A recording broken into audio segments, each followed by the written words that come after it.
without further ado, let's just call our guest today. Hey, Samuel, thank you so much for joining us. Hi there. Thanks for having me. I'll say that at the beginning before you attack me on lots of things. But yeah, awesome to be here.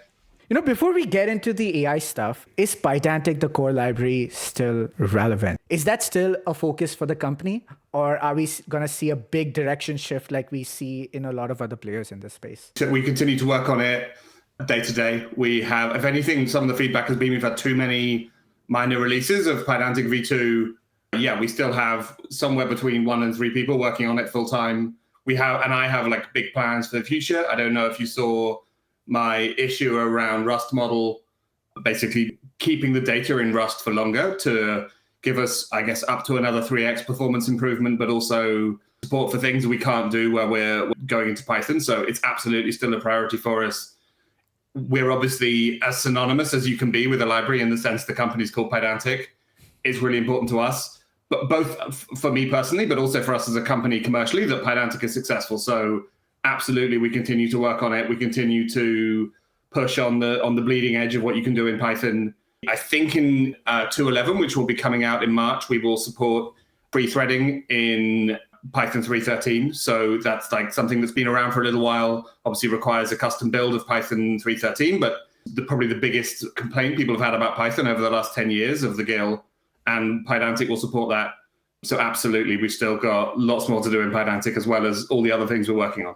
I also saw this somewhere, and maybe in the documentation somewhere, that it's not just doing runtime type validation, but also gets into the space of coercion.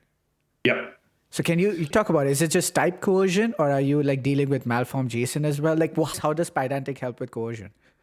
Yes. So let's imagine that you're loading data from, for example, URL arguments, right? Mm-hmm. The A equals B, ampersand C equals D kind of thing, right?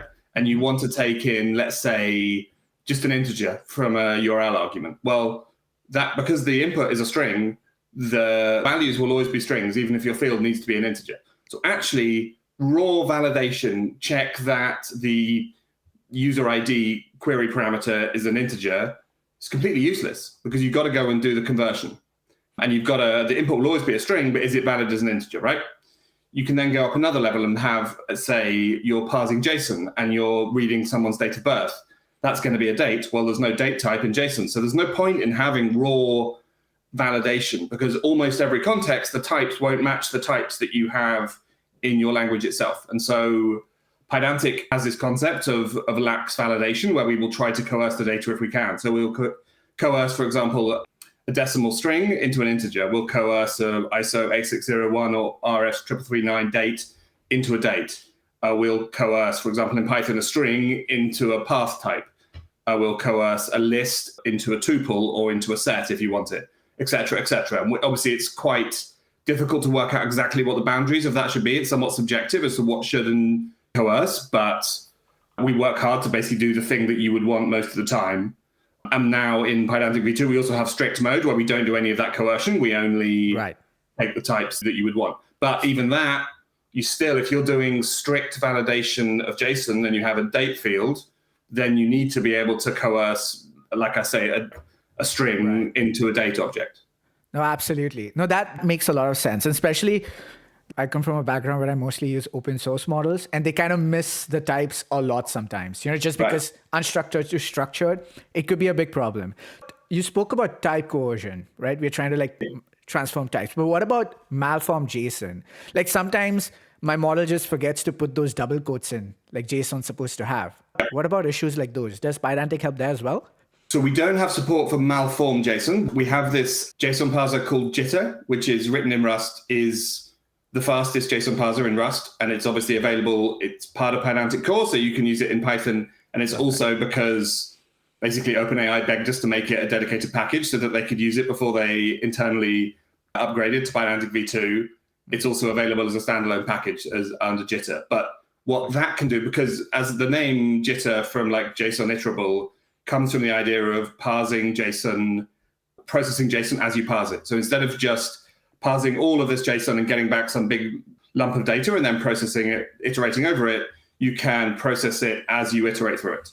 And one of the things that allows you to do, which is very powerful, is get the data back even if the JSON is incomplete. So if you're halfway through a string, or if you're halfway through an array or an object, you can do Jitter will parse that, and basically in partial mode, it will give you back the JSON up to that point. That is incredibly powerful in LLMs, where you often want to be able to start processing structured data before you've received the entire stream. Exactly. No, I totally see the power of that, especially with the dynamics of LLMs work. You asked me about Pydantic. I think it's worth saying Pydantic started out in 2017, before LLMs were even a concept, right? So, and most of Pydantic's 300 million downloads a month will be not necessarily related to LLMs. Obviously, we're used in all of the LLM SDKs and in all of the agent frameworks, but we're also used in web frameworks like FastAPI, obviously, but also in Django with Django Ninja. There's components to use it in Flask. There are multiple different ORMs and ODMs built on top of Pydantic. Genie, Augmantic, SQL Model, a bunch of other ones. So Pydantic's use is like way broader than just an LLM. I was very lucky that the thing that I went and built for the pre-LLM use cases I had happens to be so useful in the context of working with LLMs and trying to get back structured data. Absolutely. That makes a lot of sense. And yeah, that's something everybody needs to keep in mind, that there's a lot of thought which has been put into structured data, and we're kind of trying to leverage that ecosystem into the world of Gen AI. So you know what? But I think it's also worth saying that like Pydantic has also influenced how LLMs return structured data, right? As in, absolutely, yeah. Initially, OpenAI used JSON schema for tool calls. Now, I was asked when I was on Latent Space by Swix a few weeks ago, were you working with OpenAI back then when they decided to use JSON schema for defining tools? I wasn't, and I honestly don't know whether or not that was influenced by the fact that Pydantic can generate JSON schema, but it is at worst incredibly convenient that you can take a Pydantic model, generate the JSON schema, and now you have both the hard definition of the data that you want to get back, and you can generate the JSON schema, which informs the model on what to generate. Right, absolutely. And, you know, I definitely want to dig deeper into the technical aspects of this, but there are a couple of broader points which I want to just hit off so we can clear the air here. So let's dive into AI, right? AI is going to be a big focus for a lot of companies coming forward. And we all get that of course it's going to be the moneymaker, and we're going to see a lot more influx there. But in terms of vision and priorities, Pydantic has grown its scope considerably. Like you have agents, you even have graph-based workflow orchestration. We also have LogFire, which is like the proprietary tool Pydantic has to offer.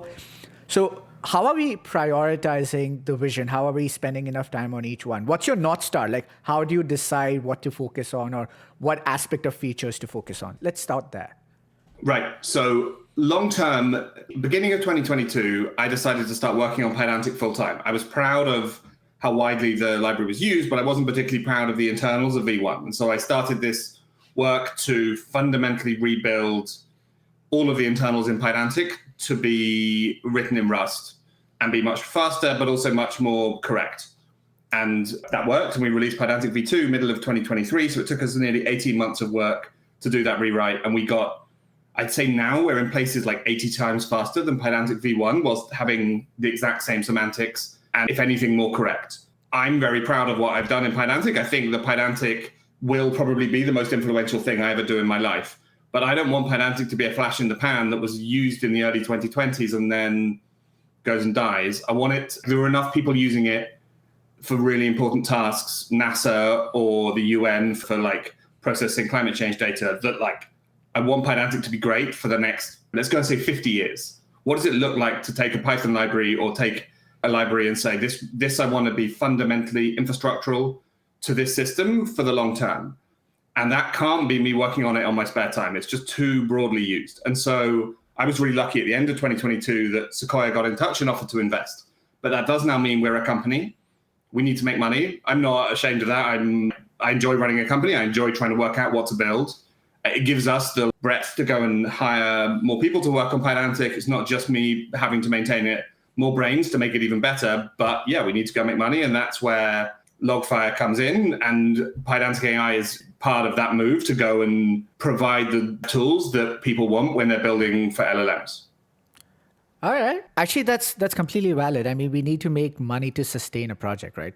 I'm going to be honest. I want to make money. I'm like most people. I want to get rich. But I also want Pydantic to be successful. But for the most part, those two things align. If Pydantic, the company, is successful, Pydantic the library will be well developed and well maintained. And similarly, if Pydantic the library is successful, that's going to only help us as a company. Absolutely. So we're pretty well aligned. I mean, of course, there are times when we're like, we got to get this feature out in LogFire and we work on that a bit more, but we have Victoria and Sydney working almost full time on open source. That's where their expertise lie. That's what they're enjoying doing right now. Right. Like Pydantic is a much better managed project for the fact that it is part of a company than it was back when it was me in my spare time. That makes a lot of sense. That kind of ties into the sustainability of the project as well, right? So one important point here, and I have to address this. There are several so-called frameworks which kind of try to do the most shiny things out there. Like you have a new paper, we go ahead and implement it. Pydantic AI seems to be a little bit more minimalistic. Can we keep expecting that, or are we gonna drift into the world where, there's something new shiny comes out and we go ahead and implement it because, oh yeah, that's the cool thing kids do these days? What is it like? So I wrote this roadmap for Pydantic AI. I'm going to share my screen if I could just briefly to talk you through it because I actually have it open on my end. Yeah. So if you go up and before we get to the actual points, if you look at my bullet points in terms of the ethos, I answer literally that exact point. So if you see the philosophy here is as follows. We want to put the things into the library that have to be into the library. So if you look at that PR there, 833, I wouldn't go to it, but the point is this is a massive refactor of the internals of Pydantic AI to do the things that people found hard. And that was the reason we're doing that right now is one, because it has to be in the library. And two, because the sooner we break it, the fewer people's code are going to end up being broken by that API change. I mean, actually, there's an amazing amount of that should be non-breaking for most people, even though internally there's a big refactor. But the point is, we want to make those big infrastructural changes to the library as early on. But then the last point is, sure, we'll build the sugar on top when and if we feel the fundamentals are good enough that we have the time to do the sugar on top. So, for example, I spoke to someone yesterday who was like, I wasn't able to use Pydantic AI in our hackathon last week because it didn't have search tools and I just need search tools out of the box to work. We haven't gone and built those search tools because we want to get the fundamentals right rather than rushing to build the sugar on top. We need to get the foundations right before we try and make it pretty or make it like the most sparkly and attractive thing for people on a hackathon. Absolutely. And you might see the reason why I decided to share my screen instead. I had a feeling you're going to call this up. I don't think you might be able to see it because the feed getting to you might be a little bit blurred. But chat, just have a look at the first issue. I think the Pydantic roadmap clearly has this first issue to subscribe to this goddamn YouTube channel. Guys, what are you doing? Just do it already. Please, just do it already. I'm sorry, Sam. I had to do it. YouTube demands that. Okay. To be clear, though, you have not hacked it. If that's just how it's looking on your screen, I'm looking at mine and it's got correctly GenAI semantic attributes as the first issue. Oh, absolutely. I would never hack. It's just me going to the inspector and, doing something. You gave me a short heart stack there for a minute. That somehow someone without permission could add something to the priority list. But oh my God. Good. Oh my God. Okay, so chat, this is the moment when Samuel decides to never come back again. In case if it happens, you know why it happened now. Okay, I'm just kidding. So coming to agents, because your roadmap looks really interesting, but Pydantic AI has been one of the most opinionated agentic frameworks out there. You have a certain way of doing things, and it's not willy-nilly. Like, it seems to be thought through, for sure. But how do you decide what opinions to bake in? I'm talking about opinions like we need dependency injection to use third-party objects within the context of a run. I'm talking about opinions like we have a built-in React loop, like a built-in loop which will keep calling in tools till the agent decides not to do things, right? Yeah. To use tool calling for structured responses, I think that was a pretty spicy decision. So how are you going about, figuring out what opinion should be baked in versus what should be left for the devs to figure out? So there are some things that are no-brainers, right? As in, we are all long-term users of Fast API, and that dependency system is like changed how people write Python code, right? As in, like it has been like groundbreaking, but it is not as type safe as it could be if you reconceived Fast API today. And so we wanted a system where we could have genuinely type safe dependency injection or access to things like databases or connections. So that was easy. And that, like, the opinion is mine, basically me and to an extent, Sydney and David, who've been working on Pydantic AI with me most, as in, for the most part, in the early days, I went and did it. And then I waited for my team and external people to come and complain about how things worked.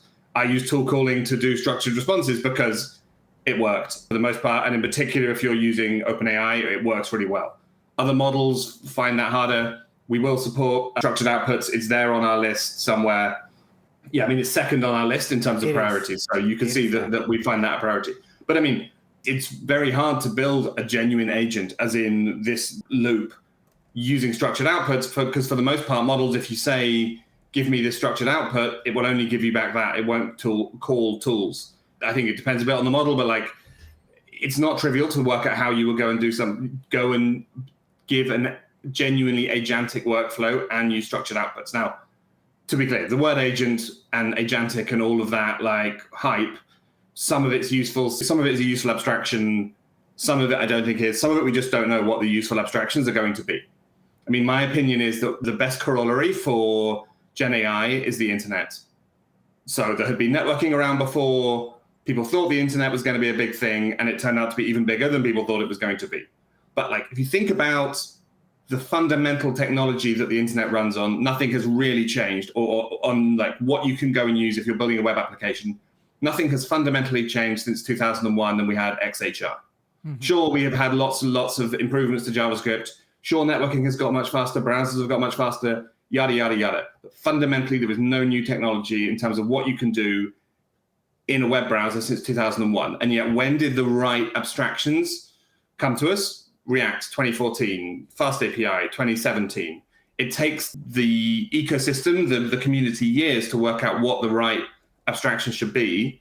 And we're pretty early in that process in Gen AI. And for now, until we have true AGI, the models are not defining the abstractions. It's still humans. And so we still go at human speed. And so is Pydantic AI going to be like the right abstraction? Maybe not. But like, I was frustrated enough by the engineering quality of most of the agent frameworks that I was looking at that I was like, let's go and have a crack at it and see what we do. And we'll fix things when they're broken. And if we get it completely wrong, we'll throw it in the bin. We're confident enough now that we didn't get it completely wrong and we're not going to throw it in the bin. But like early on, like there are two ways of doing stuff. You can spend 6 months planning and reviewing all of the different libraries and comparing their different attributes and interviewing 50 people. Or someone with experience of building an open source can sit down and go, here's version 0.1, what do you think? Right. And then go from there. I think you said something which really caught my attention there. You were really frustrated with other libraries to go and then go ahead and build it yourself. So where is that frustration coming from? And how is it materializing in Pydantic AI? What are we talking about here? So I have respect for the early agent frameworks where they were literally trying to work out how to do things. And of course, like everyone, when you're doing an experiment, you maybe avoid some of the, or you don't bother with some of the engineering best practices. I think some of the most recent agent frameworks are basically just opportunist bullshit that I have little time for. But like, whichever one of those you're looking at, the quality of engineering within the agent frameworks is just in a completely different league to the engineering quality in the leading like general purpose Python libraries. I'd say I'd put an exception there with the main SDKs, OpenAI, Anthropic's SDKs. Grok is also built by Stainless API. So those guys have done a really great job of building good fundamentals. I'm not just saying that because they use Pydantic everywhere, because everyone uses Pydantic everywhere. They've genuinely done a good job. I wouldn't agree with every engineering decision, but like they've done it right. But like, if you look at the agent frameworks, do they have strict type checking? Often they don't. Internally or interfaces to allow you to do strict type checking on top of what they've built. Do they even have stuff like linting and coverage and CI for all modern versions of Python? Half of them don't. So it's things like that, which are not like I said, they're not particularly original or new. They're not controversial, but no one else was doing them. Where we, as people who maintain a widely used Python library, think those things are absolutely a requirement of code that we would write. We didn't want to go and use a framework that wasn't doing those things. That makes a lot of sense. So what I hear is it's coming from making shippable agents, like agents which work not just in your lab, but also out there in the world, right? So would production readiness be like a word that you would go for?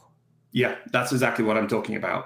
And you know, and we will forfeit for the foreseeable future, like hackathon attractiveness. As in, does it have all of the things you might want in a hackathon? Is it attractive to someone who's been coding for a week for the things that experienced engineers want when they're going to put something into production? So, for example, this isn't even a production thing. It's just a like quality of life thing for a developer. All of our examples in Pydantic AI's documentation are unit tested. So whenever you run make test, not only do we run all of the unit tests, we also execute all of the examples in the documentation. That is not just in the markdown files, but that is examples inside doc strings, inside Python code. They're all executed. We have a library called PyTest examples, one of the hardest to Google Python libraries out there because for obvious reasons, but we've put like significant engineering work into building those tools to allow us to deliver the best quality of life to developers, even if for most people you wouldn't notice that. You just won't find yourself banging your head against the wall when someone's forgotten an import, because we've all gone and used a Python library where the developer knows what they meant, didn't bother with imports, and as someone trying to work out how to use it, it's a pain in the ass. Absolutely. No, that completely makes sense. So we have a lot of questions coming in from the chat, and I'll pick them up once we get to it, but there's one which takes my attention. So Pydantic, you said, has jitter, and it seems to be a very cool way of handling JSON, especially with type coercions and things like that, right? But right now, Pydantic AI, it's relying very heavily on tool calling. So it's not leveraging jitter to the best way possible, because tool calling will give you the structured response straight up. Depends on the library. So some libraries will return you JSON, which includes embedded JSON for the arguments. Okay. Some models return you basically inline JSON. But yeah, so one of the reasons we worked hard on jitter and then basically supporting jitter's partial mode inside Pydantic version 2.10 is so that you can do partial structured result validation in Pydantic AI. So you can stream a structured response and parse it and validate it and display it to the user while you're still receiving it. So sometimes we are directly using Pydantic Core's JSON parser for that, depending on which LLM we're using. Sometimes we're using the SDK, but for example, OpenAI's SDK is using jitter under the hood anyway. So is Anthropic's. So we're in a weird position where Pydantic is like lots of different layers of the stack, right? We're Pydantic, with jitter, with Pydantic AI. We're also in conversations with both the companies building the SDKs and with the foundational model companies, talking to them about how they do this stuff. So there's a lot going on behind the scenes, as well as the stuff that's going on in open source, for us to try and embed the best engineering practices and how this stuff is done.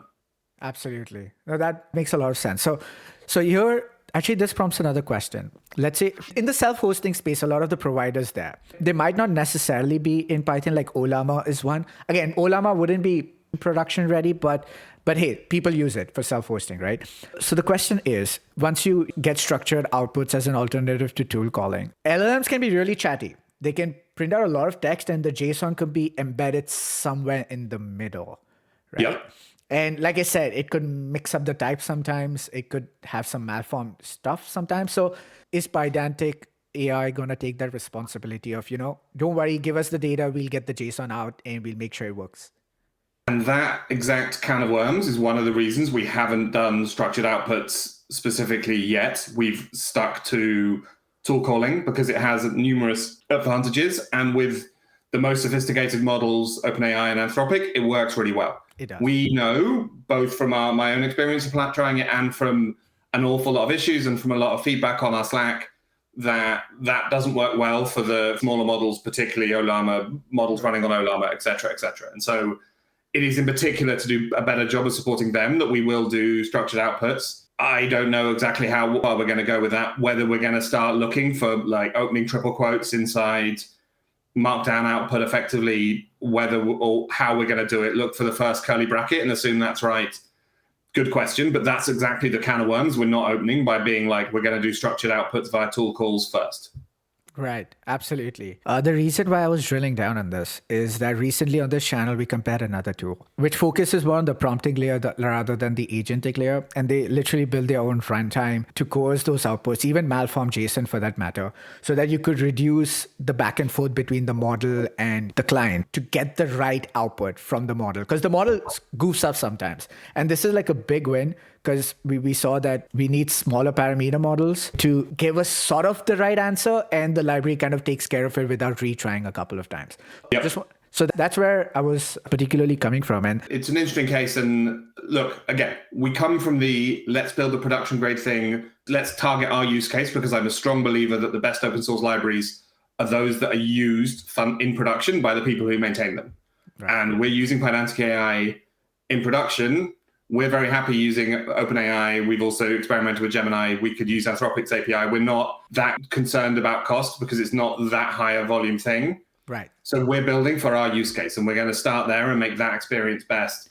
Again, what you end up doing when you maintain like big open source like Pydantic is you solve your use case first, and then you basically expand outwards to the things that other people want in the order of who shouts the loudest / how many upvotes. That's a like absolutely weird art science, but like start from doing the thing that you want as well as you possibly can, because the only person who you can really introspect for what do they need is yourself or your own company. It's very hard to, sure, you sit on a call with someone for an hour and say, what do you need? But you still get like 5, 10, 15% of context of what it is they actually need. Versus if you're building for yourself, you have 100% context. Absolutely. And I think that's a great strategy. Like eating your own dog food, I think that makes sure that you're at least building it which works for someone. And there's going to be tons of people who are like you, right? So I think that's a great way to do it for sure. But I would really love to see it. It's a personal request. But and the other interesting bit is like I'm really interested in, and I've been doing quite a lot of experiments with code models or code tools. So basically being able to call Python code within a model. I know that there's small agents from Hugging Face that's trying to do that in particular. I know there are places where that can be powerful, and we're looking into doing that. But again, I'm not interested in something that is like, okay, but you wouldn't dare use it in production, because fundamentally it's running Python code in your environment and you have to hope it won't mess up your environment. So I have a plan for genuinely isolated Python code execution that's not hard to use. We want to go and do the production grade thing rather than the like hacky, fingers crossed it won't delete your home directory approach, which, no offense to Hugging Face, but my understanding of what they do right now is they like try desperately, they try and patch Python such that it won't do anything scary, but very hard to be sure. Okay, we were talking about production readiness, right? So let's go through some of these points really quick. And I want to see what's Pydantic AI's take on these aspects. It could be out of scope. That's completely fine. But I just want to hear your thoughts about how can people go around doing it today. So type and data validation, that's nailed down. We have the result validators. We have Pydantic under the hood. We don't need to get into that. Another one would be evaluation. What's your thoughts on that? Yep. And evals, definitely something we're really interested in. Again, in no small part, because it's something that people want on the commercial platforms. We're a company, and so yes, we're definitely thinking about it. In some sense, our take is not go and build that into a platform and try and get lock-in.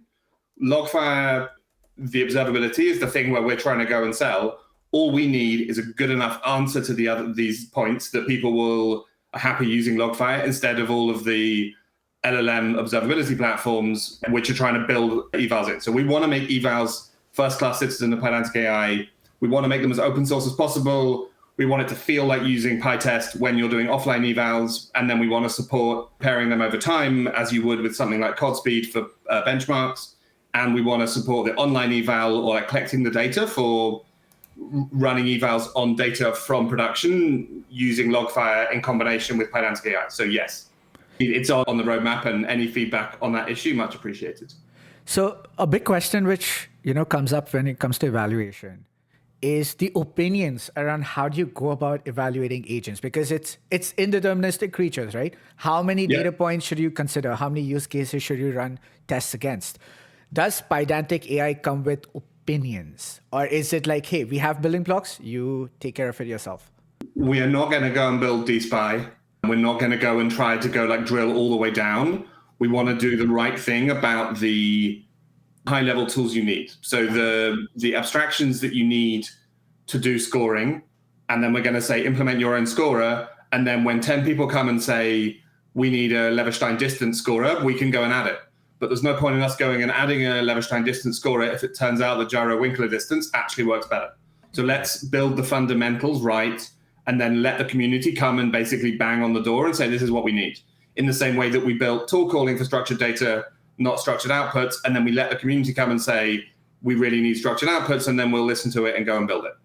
Absolutely. I think that makes sense. But do you think it requires a change a mindset on how you go about evaluating agents rather than just evaluating static code. Are you seeing a shift there?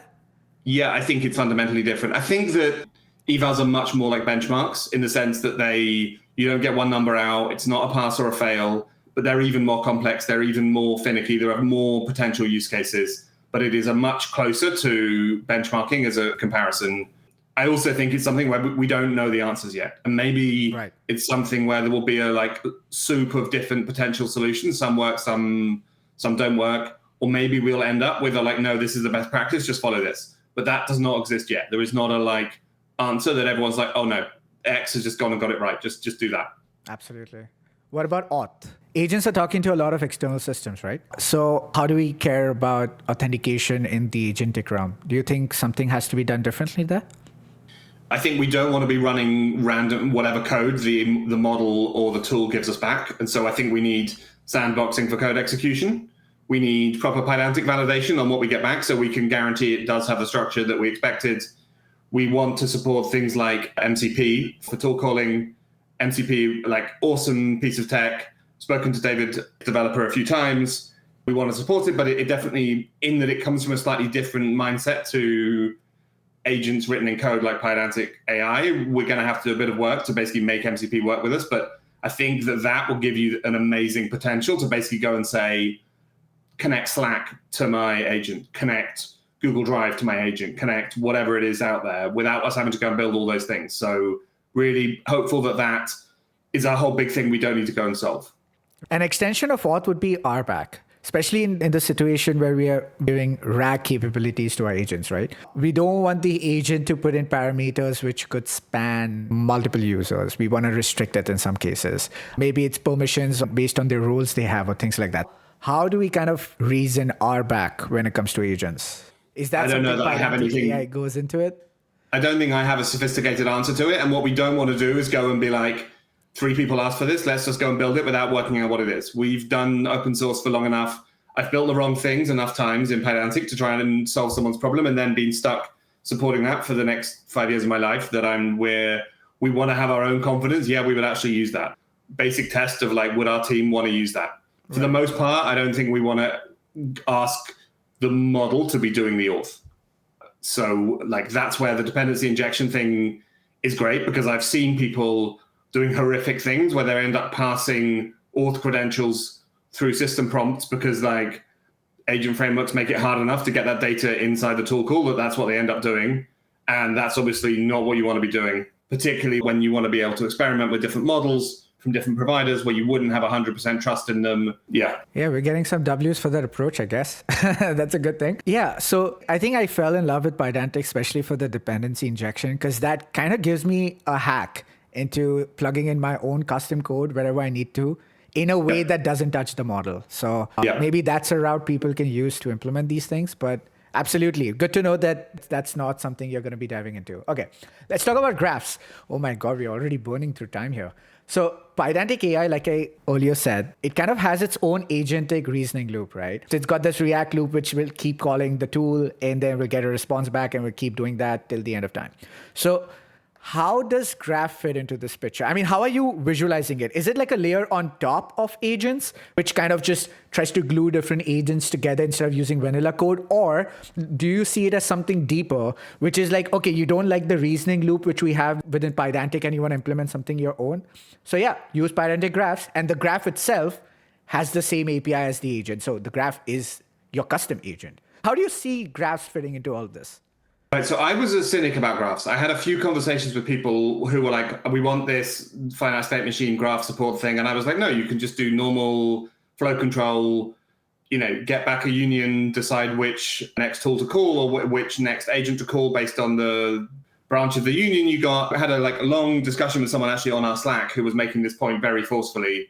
And I just realized in that conversation and a few more that my answers were getting thinner and thinner. And I could see the use cases for these graphs, particularly in the context of these complex business flows where, sure, in your nice hello world example, in your thing you build at a hackathon, you always enter from the same point, you whiz through it and you come out the bottom. But in reality, in a production system, that's not how it works. You might enter a random different effectively nodes if it's a graph, but if it's not a graph, that becomes spaghetti.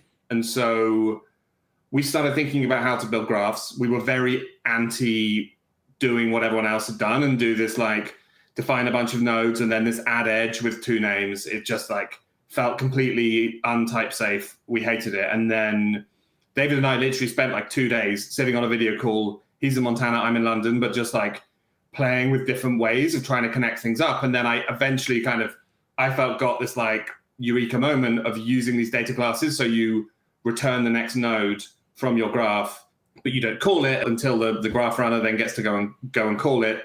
And so we can use the union return type to build our graph. Everything is defined by the types. And so it is like inherently type safe. And then David was looking at this and he was initially cynical. We agreed on it. We got graphs out. And then he was like, you realize our agent is just one example of these graphs.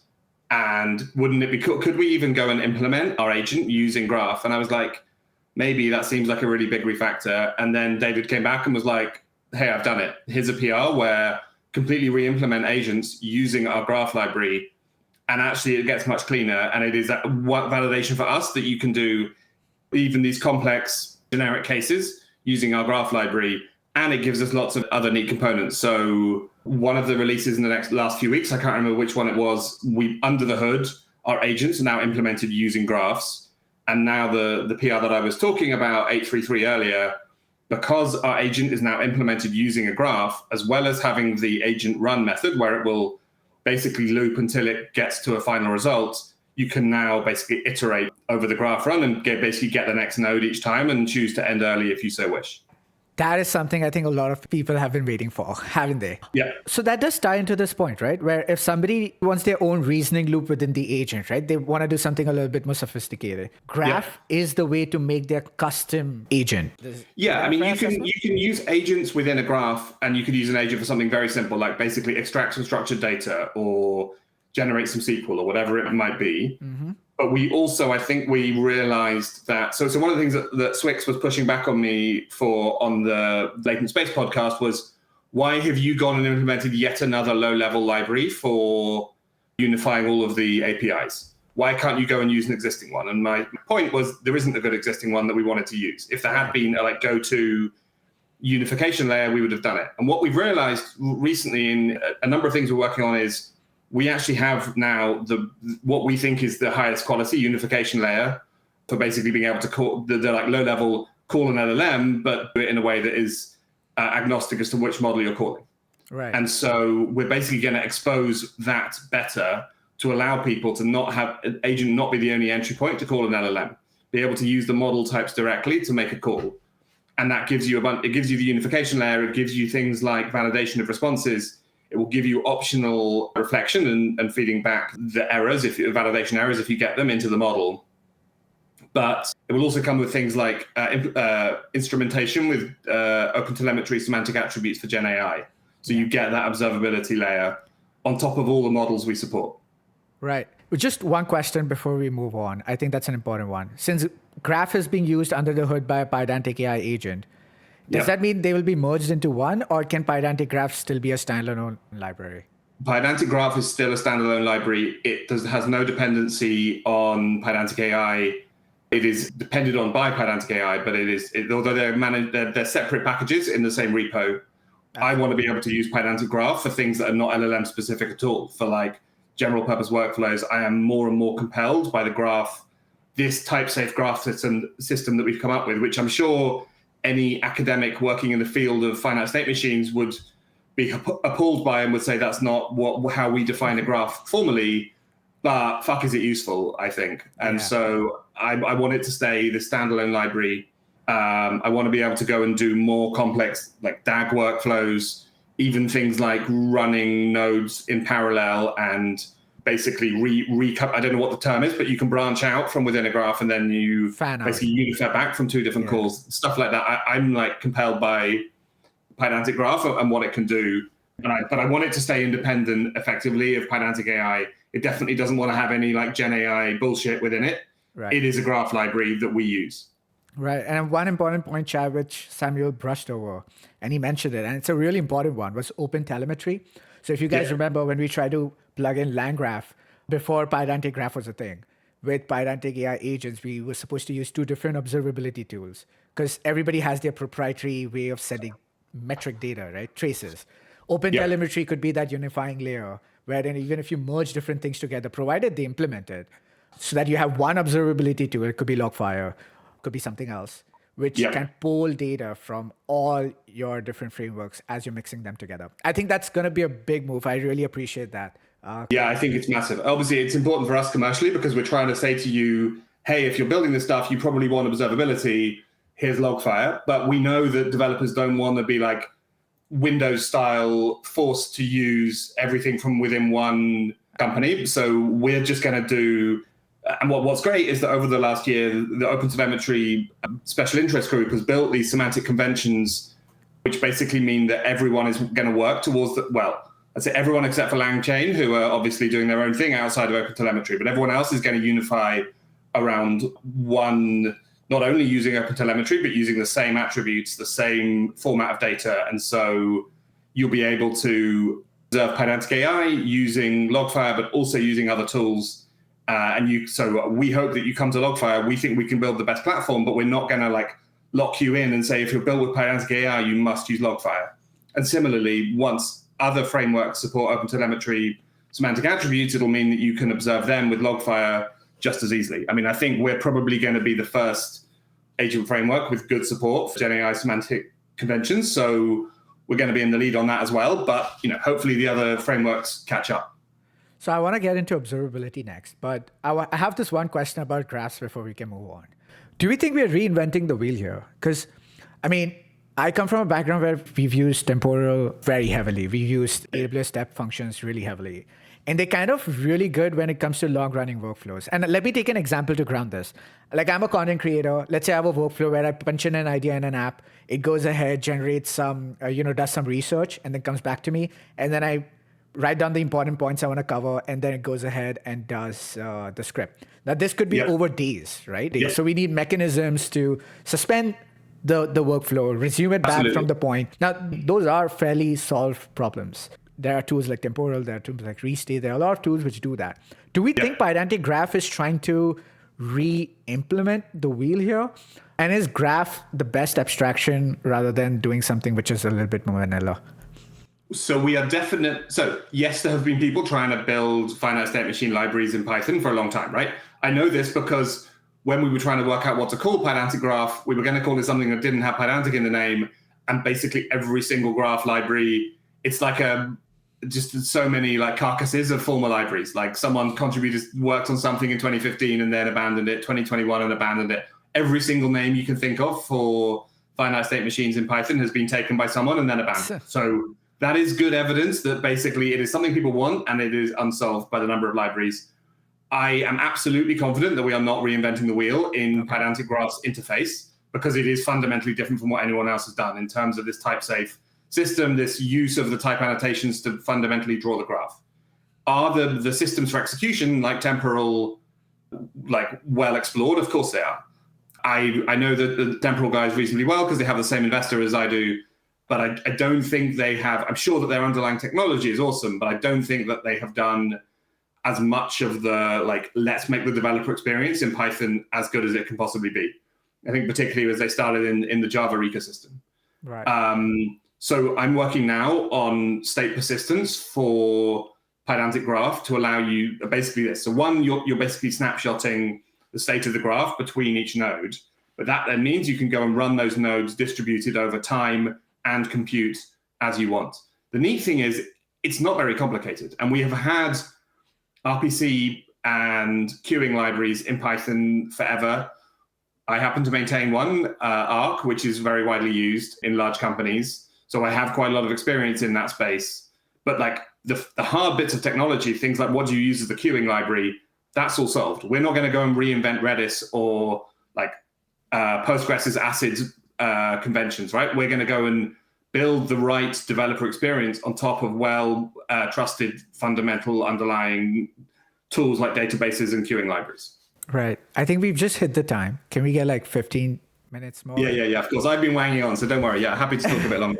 Because now we're finally getting into the interesting deeds. So again, sticking with graphs. So once you introduce the concept of state persistence, we're technically leaking some memory variables onto a third-party system on disk, right? Maybe you have some user IDs in there, maybe you have some emails in there, and now you're saying persisted, which goes to an external system, it's going on disk. So because we are emphasizing so much on production readiness, and because Pydantic Graphs has so many ways data can pass through the system, like you can pass it through node constructors, through dependencies, to state, how should we keep in mind that, okay, there's some sensitive values which shouldn't be going out. Plus, there's some state which has to be persisted. Plus, there are some dependencies which are going to be flowing through like database connections.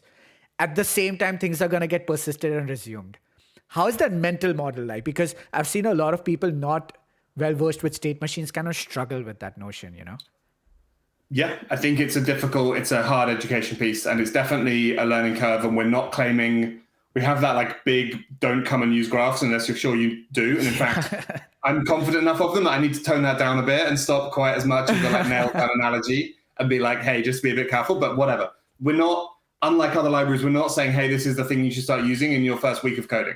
Yeah. Right? Agents will solve an awful lot of problems. And if we expose a like low-level caller model interface, that's fine. But like in terms of the level of complexity or the number of different things you need to keep in mind to use Pydantic Graph, it's a heck of a lot lower than lots of other systems, right? I mean, if you compare it to something like React, which is seen as like front-end developer, you should start learning to code by using React. The amount of stuff going on, I'm a reasonably experienced developer. I still don't really know when I should use effect versus memo versus like state in a React component. So like whatever we do, it's going to be less complex than React. It's going to be less complex than trying to write like good Rust code. So yes, it's going to have some points we need to be clear about, but I don't think it's that hard. I mean, the simple point is dependencies are obviously not going to be persisted. It's going to be the state and the parameters that you pass that get persisted. And I think it's an experiment. And if we end up building it and saying, we wouldn't use this, then we won't merge it or we'll get rid of it, right? And like, we're well aware that in introducing state, we can have a state abstract base class where we're like, you need to implement these functions to go and implement your state. That's fine. We'll do that. Are we going to go and have an implementation for that for SQLite? That's fine, but that now moves the complexity of the thing we're building to a whole new level, because now if we change the data structure, we need to now ship Pydantic Graph with the migrations to move to the new data structure. That's true. And so I think we will introduce things like Redis, which are seen as ephemeral, precisely to avoid people thinking, hey, this is the thing to use as my source of truth. SQLite similarly, we're not going to go and introduce a Postgres state persistence backend until we're very confident that we have the right data structure, because we understand, it's that test of like, would we use that in production? And would we be happy using it in production if it goes and gets changed in future? Absolutely. I really have so many more questions on graphs. But guys, if you just want to know that Pydantic docs have a really good write-up on the different forms of paradigms to do multi-agents, like sticking them together with vanilla Python. There's using delegation, using tool calling, and obviously we have graphs. So there's all the write-ups on the docs. You can definitely go check it out. I'm going to drop a link to it in the description later on as well. And it's on my to-do list to get rid of some of the more aggressive bits of the nail gun analogy, because I think they're not as bad as that. I still remember when I first was checking out graphs, I was like, wait, do it only if you know what you're doing, okay? I think that is worth saying, but without going quite so far. That is worth saying. No, absolutely. Okay, so let's talk about DevEx, right? Because we keep touching on DevEx a lot. Now, moving away from graphs just with agents, prompt engineering is going to be a big part of the agentic experience, right? And Pydantic's way of describing system prompts, dynamic system prompts, and the user prompts being in the run or the invoke function, it's kind of disjointed. It doesn't give me like a playgroundish way where I can just try different system prompts and user prompts and just get that feedback immediately, iterate over it. It's broken down in multiple places in my code base. So is that something which is gonna stay that way? Or do you think that's the ideal way to go about doing prompt engineering? Or do you see some better ways coming up ahead? I would segregate prompt engineering into two things. There is the like human prompt engineering, effectively a developer or prompt engineer or a subject matter expert writing out the prompts, telling the model what to do. And then you have, I guess, the DSpy ultimate case of like something computational will go and work out what the prompt should be. And I don't think we yet know how far down that line we should go. And then you have the hybrid in the middle, which is that, sure, the human is going to write the main prompt, the human is going to write out the examples, and then something is going to go and optimize for which is the best 50 examples to include in our prompt. I don't think we know yet whereabouts on that spectrum we're going to end up. Yes, we definitely want to build better tools to make it easy for you to go and experiment with prompts. And that's actually something I've been experimenting with. It's basically a way to get your prompt to be used within an environment without having to go and edit the source code, because we know that's something that prompt engineers and even like the developer themselves want to do very often. We have good tools, for example, inserting examples into your prompt using XML, which works really well. Yeah, but again, I don't think we know yet what the ultimate goal is, what the ultimate answer is going to be, and how much that overlaps with evals. So yeah, it's a complex question where I think we need to go and build the right low-level tools and get feedback from the community on what works. Yeah, and I think I kind of resonate that sentiment that it has to be broken down into two levels. Like there's a low level which focuses on the prompting part, and there's a high level which is more of the agentic and the reasoning part, or getting it to work part, right? But it kind of mixes up together right now. But the problem is that your prompt is always split across lots of places, right? Because you don't just have your fundamental main system prompt. You have the description of every one of your tools. You can have a description of each field of every tool. And then you have the examples that may be structured, maybe not structured.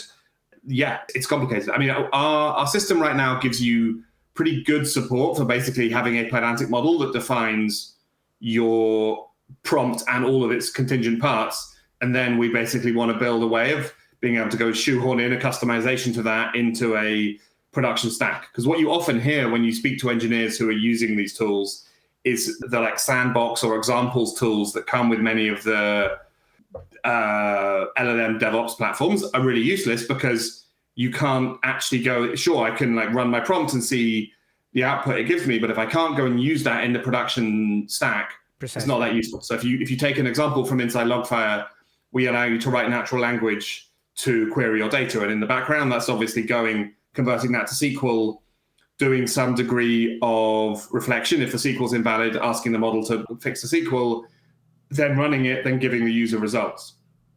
Getting a full stack of that running against our production database is really hard. And so there wouldn't be much point in being able to run that agent, if you want to even call it an agent, in a sandbox. What you want to be able to do is basically customize the prompt that you're using in staging or in production and see if something works better. That does make sense. So again, from the experience point of view, this is you're getting into feature requests. I don't really want to do that. But right now, it's a very Pythonic way of doing it, right? Prompts are inside Python code. And in order to test them, you literally have to execute code. You have to be on a terminal. It's not like a playground thing or a UI thing where you can just experiment with it and just go crazy. Yes, so I'm going to have pretty soon a way of basically defining your prompt entirely in TOML or YAML or whatever other format. But yeah, you still need to go and run Python code to see how well it worked. All right. And I think my point is this is one of those this is exactly where Pydantic is different from some other companies. Mm-hmm. The obvious thing to do is go and say, we'll build a playground, because that'll work really well for 40-second video or in a talk or in a podcast. But what's the actual thing someone wants in production? Is that playground actually very useful in big production applications? I'm yet to be convinced it is. Because you probably want to run your actual application to know whether or not the agent performed well. Let's talk about observability, because observability, I see it in two parts, right? And I think that's going to be a big part of LogFire, and this will be the last thread, and then I'll definitely let you go. Samuel, I'm sorry. I'm just hogging up your evening at this point. But when it comes to observability, again, could be argued that it's a fairly saturated space. We've got the likes of Datadog, Grafana. Sure, they're not agent first, but it could be argued that it's just a matter of time to get there. So what's your thought process behind LogFire? Why? Especially now that you're going to add hotel into the mix. What's the driving force on why one should consider LogFire in this mix of tools? Good question. So to be clear, LogFire has always been hotel, and we've had hotel support in Pydantic AI from the word go. The point is, right now, there are basically two different spaces that you talked about. There is the big observability incumbents like Datadog, incredibly sophisticated what they do, incredibly complex platforms, like flying an A380, incredibly like the dashboard of an A380 is how you have to think of it, right? Like 7 different screens, incredibly complex, different workflows and ways of using them. And then you have lots of these new DevOps for LLM applications, which aren't trying to do general purpose observability. They're trying to do the best thing possible for LLM. We are the only people who, as far as I know, who are trying to build general purpose observability, but make the experience for those building with AI as good as it can possibly be. And I think, without going into any secrets of what we're doing internally, we're going to be pushing that like DevOps for LLM stuff harder and harder within LogFire, whilst of course still supporting the observability, the general purpose stuff, because even if you're building the out and out LLM application, still 90% of your code is dedicated to all of the other things you need within your app. So database interaction, HTTP interfaces, whatever gRPC you're using to interact with your mobile app, interacting with the API of Slack, of Stripe, or whatever it might be. And so we still think that you need that general purpose stuff. You still need, and you still got complex Python code that needs to be instrumented. And so, yeah, our aim is to be the best of the new fleet of observability platforms by being general purpose, but having awesome support for LLMs. So, and I think that like where do we differentiate ourselves from those people? We're going to go back to the same things I talked about on Pydantic AI. We're going to have the best developer experience. We have put a year of work into allowing you to write SQL directly against your database. No other observability platform lets you do that. It's incredibly hard to do because allowing people to write arbitrary SQL is a tough challenge. We think it makes a big enough difference long term, both in terms of developers can go and write SQL, but also LLMs are awesome at writing SQL. So you can basically chat with your observability data in a way that you couldn't in other applications as easily. To come to your last point, who's our biggest competitor? I think that enormous work that Grafana and Datadog and those platforms have done makes them the obvious, like in most spaces, it's the incumbents that win, right? We all know about all the cases where the incumbent didn't win, where Microsoft missed out on search, where Google missed out on social media, et cetera, et cetera. But there are also many cases where the incumbent did win, which are less famous. Mm-hmm. I think the advantage we have is it's very hard there are two advantages. One, it's very hard for Datadog to basically strip out their 7 screens down to 3 when lots of people are paying for them, have all 7 screens. Secondly, and this is something we didn't realize until quite recently, the sensitivity of the data that people are sending to observability for LLM applications is completely different. It is like all of the PII data, all of your business logic in the form of your prompts is being sent to these observability platforms. And so people's level of concern around security is completely different. And their willingness to have it as SaaS is much lower. Way more people will spend real money to have self-hosted solutions. If you're the likes of Datadog, that's really hard because you've made an incredibly valuable business out of demanding that people use you through SaaS. And so I don't think it is easy for Datadog to come along and compete in this space. Let's drill down on the sensitivity part. So there are 2 points because one chat is going absolutely crazy right from the beginning on can LogFire be run locally? Because people understand that there's a lot of sensitive stuff going out there. So we might want to keep it within our bounds. So let's start with that one. Can LogFire be run locally? We're working really hard right now on an EU region for those who care about data sovereignty in the EU, because our currently only region is in the US. And then we're going to have LogFire through things like the GCP marketplace to be able to run inside your own cloud. It's not open source. We're not going to pretend it's open source. We're not going to say you can run it locally as in on your laptop unless something very significant changes, because like I said, we're a company and we want to be honest about what we're doing. We do full-blooded real open source in terms of like by head count or by revenue or by any other metric. We must be one of the most influential open source companies. If you look at the top 100 most downloaded Python packages, there are 4 companies with eponymous packages. They are Amazon, Microsoft, Google, and Pydantic. And we're now in the top 25. And in the top 25, there is Amazon and Pydantic, right? So we think we do enough open source that we get a free pass to go and build a commercial platform that's closed source and for people to trust us. And that seems to be the feedback we get from our community. So no, LogFire is not going to be open source, but we are going to allow you to run it in your own cloud. And we hope that's not going to be too crazily expensive that you need to be a public company to do it, but it's not going to be palatable for the like seed stage company. It's going to be in the thousands of dollars a month base fee. Absolutely. Got it. So it's not local, but it's definitely going to be in your environment, right? If you so want it, yeah. I mean, we're always going to have the cloud hosted. We're going to take security really, really seriously. Absolutely. We're going to have multiple regions because that's something people care about. But yeah, we're working hard at the moment to find a way to deliver LogFire inside your own environment or even on your own hardware if that's what you care about. Yep. And the second aspect of, especially when it comes to observability for agents, is the PII stuff, right? Because a lot of data could be going back and forth. Now, of course, there's a lot of ways you can tokenize things, and there are some tools like, I think Presidio is one of them. Is there? I mean, when I was going through the Pydantic AI code base, again, this could be a long time ago, it was really hard to plug in what exactly goes over the wire or have hooks wherein I can do my own logic to strip some data out, apply some regex. Do we see going in that direction where there's going to be like a middleware layer between your observability stack and your agent stack? Where short answer is no. Sure, if that's something people want, we can add a regex layer where you can go and like look for a card number. We already actually have data scrubbing. So if you have send, say, structured data and the key is auth or contains auth, we won't send the value, right? But like if you speak to, and I think this is public because the CEO of Arise brought this up on the Gen AI SIG Open Telemetry call on Thursday. So I think that it's fair to say that their take is basically we're swimming in PII data because you can't not send that data. That's why people want it self-hosted, because it is basically as sensitive as your production database. And Precisely. We're no different. Where people are using us for full-on Gen AI observability, they're sending everything because you would basically need to run another model to try and strip out PII data in the OTel, in the like export stack, and that's just like infeasible. Yeah. Absolutely. No, that does make sense. But that's something people will have to just digest and bite the bullet on, I guess. No, look, maybe someone will come along with a clever answer, and maybe we will get to a point in a couple of years' time where there are small, light enough models that in a matter of hundreds of milliseconds can reliably strip PII data.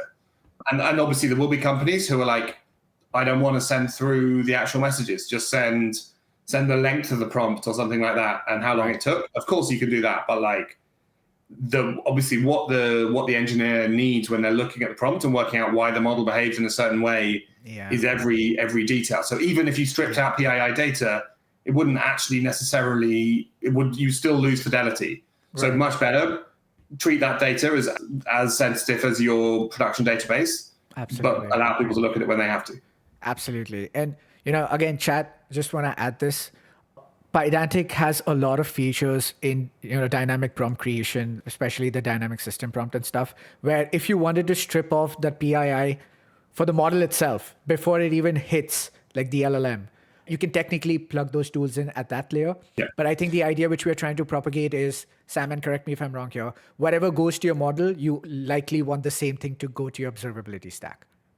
That seems to be how people are working today, yes. I will say, again, because we're built on top of Open Telemetry, one, if you don't like LogFire, you can always send the data to any other OTel collector. You can run the OTel collector in between your application and LogFire and do scrubbing there. You can write your own batch processor to scrub data inside your node where you're running your code. Because it's Open Telemetry, it has an enormous number of hook points. We're not having to reinvent the wheel. We're building on top of a well-trusted, well-tested both framework, but both protocol and libraries. Right. I think this will be my last question because I really need you to let you go, right? But again, this is on observability. I think for agents, now this is where I'm leaning towards, and I think it's coming from Lang Smith, so I'll just share that up front. Usually observability has been like more production use casey, right? Like you're looking at it retrospectively. But for agents, It seems like it's going to seep into the development cycle as well, especially with graphs and with such convoluted workflows coming up. We need like a debugger, which is also like an observability tool. So observability kind of plays two roles there, like somewhere on the development side as well, because you want to see what raw data is being sent outside, right? And you also want to be able to like play like a debugger, but in production, you want to see it as an afterthought or as a postmortem. What's your thoughts on that? Do you think LogFire will step into that development zone where it starts to become a debugger for graphs? Yes, absolutely. And One, we know there are companies who are using it like that right now, who aren't either because of security reasons, mostly because of security reasons that they would like self-hosting, they're using it for development alone, or like that's where they find it most useful. So we already have that. I built it in no small part to get that. I don't know whether you've done much web development and how much you've used like Chrome dev tools, but like that experience, if you're writing JavaScript, is awesome, right? Like you can literally press pause anywhere, you can go and insert an attribute. I wanted that same feeling of Chrome DevTools, but for Python. And so that's what we, in no small part, what we built it to do. And that's why like we drive really hard to have low latency between the thing happening in your environment and it coming up on screen. Are we going to see some experience being built around this Chrome-like thing for agents? Is that coming soon? I mean, yes, we're working really hard to make LogFire even better for the experience of developing with Gen AI. So using those semantic attributes to show more stuffs. So to show things like token usage and the tools that are available, as well as the tools that were specifically called, to have dashboards for metric usage, but also to then allow that to integrate with displaying the performance of your evals, or use that same screen if you want to go and customize a prompt, et cetera, et cetera. Like we want to go and make that full experience as sweet as we can make it. That sounds amazing. All right. Oh, man, I had a question on deployments. You think we can get into that? Yeah, go for it. Go on. All right. So I have one question for you, though. You have to let me have one question at the end. But yeah, go for it. I'm scared already. But okay, sure. So I had this question on deployments. Now, again, to be fair, I come from more of a cloud background, so I have a lot of reservations around deployments. But like under the hood, at the end of the day, agents just seem to be like long IO blocked workflows. That's essentially what it is. So what do you think is the paradigm for deployment here? Do you think we're just shoving into a fast API server and call it a day? Is that it? Or are we looking more like serverless, especially what the Edge runtime has done for JavaScript, right? Where you don't pay for the block time. So how do you see agent deployment to work at scale, especially once LLM cost reduces and more people start integrating it? How is that aspect of production readiness going to play out? If you go and look at my GitHub and where I've been creating issues and complaining about things, you'll spot something. And it is that the closed beta for Cloudflare workers running Python, I was introduced to it or invited to it a week and a half ago. And I've been creating a bunch of issues and hounding my good friend Hood, who has been working on that to fix bugs in that. And I'm super excited about the potential of Cloudflare workers with Python for this kind of thing. Because it's exactly what you said, right? Like most agents spend most of their time idly waiting for network. And it's a perfect case for like Cloudflare workers, Python, where they're distributed, they're incredibly resilient, they're like borderline infinitely scalable. There was that amazing note on Twitter of someone who was like, their Cloudflare worker suddenly was receiving 12.5 million requests a second and they didn't even realize. Like imagine building any other application that costs you like $5 to deploy that would do that. Yeah. I think that there are like enormous opportunities in terms of that, in terms of like, we were talking earlier about running graphs, right? Like you can imagine if your nodes are executed across effectively infinitely wide potential compute in the form of Cloudflare workers, snapshotted correctly between individual nodes, there's massive potential there. So yes. Right. So just to be very clear, because when we talk serverless, there are two runtimes, right? One is a Lambda-ish runtime, which you still pay for the blocked IO time because it's running that Firecracker micro VM. Yeah. In Cloudflare, you're just paying for the compute time and not the IO time. So what are we exactly talking about here? Are you the Cloudflare worker integration you spoke about? Is it going to be where you just pay for the compute time and not the IO time? Yeah, so I think their pricing will be my understanding is their pricing will be the same as for the JavaScript isolates. So it's Python running inside WebAssembly, inside an isolate. And yeah, you basically can't do any blocking. You'll immediately hit the CPU limit. So I think that I don't work for Cloudflare. I'm a big fan of some of the things they do, but my understanding is the pricing will be the same as Cloudflare workers in JavaScript, which is like I say, it's just unbelievably cheap. Oh my God, that's going to be big for agents because I think that fixes a lot of problems. That is so cool. All right. Okay. So that is pretty much most of my questions out there. And I think it's answered. So you said you have something for me. Yeah, I saw in the first video of yours, I saw on, I think, LinkedIn, where you were talking about Pydantic AI, and where I replied and said, yeah, happy to talk to you. You were saying my biggest problem is it's written in Python. I was wondering what language you would have wanted it to be written in, and I'll have a go at taking you down in any language you choose and why it would be better it's in Python. Oh, really? Okay, this is getting interesting now. So I'm primarily a Golang developer, right? That's my primary choice, just because I come from the cloud and DevOps space. But my go-to language for web has been TypeScript. So a lot of Next.js work. Now, I'll tell you the reason why I think that. Because if we're talking developer experience and we're talking about building applications, I think agents is the transition of AI getting into the full stack realm rather than the data realm. Right? I'm not talking about the RAG stuff, but at least the agentic stuff, because we're solving business problems there. And a lot of the business apps are currently full stack in TypeScript or maybe Java land if you're enterprisey. Some might be even using Go. Love you guys, the people doing Go. but Python is not, I mean, I'm not saying it's not there. It's definitely there. A lot of people use it, but it's like juggling between two languages at that point. So unless Python bridges the gap where I can just shove everything, in Python itself, like what Rust is trying to do, it becomes like context switching. I need a team specializing in Python. They just know how Python works. A lot of these things. Yeah. That's where I'm coming from. So your argument is it would be great if this was in TypeScript. You're not saying it would be good if this was in Go. I mean, if it was in Go, much better. Like, more power to you. But I could settle with TypeScript as well. I think TypeScript is like one of the most popular web languages. Yeah. And I think TypeScript is like the only credible alternative to build this stuff in. That's true. In my opinion, and I am obviously very biased, the biggest downside of TypeScript is there's no Pydantic. You can't use the type hints to do the validation. And that is like every single person who uses Zod comes to me and goes, please, can you build Pydantic? And at some point I might, we're doing too many things. And I'm sure our investors would be like, concentrate on native Python. But like, there's a bit of me deep down that wants to go and do Pydantic for TypeScript. One of the cool things would ultimately, because the validation layer of Pydantic is in Rust, we might even be able to use the same validation logic across the two languages. I think I broke up there for a minute. Can you still hear me? I can hear you now. But we did hear you. Your voice did come through. It's just the video feed which cracked up a little. Okay, cool. Yeah, I agree with you that TypeScript is the other credible alternative. I'm at the point where I'm just so flexible switching between TypeScript and Python that, and I think there's so many similarities now. And if you know what you're doing, and LLMs will help, like Copilots will help you so much that I don't think that the difference is that big.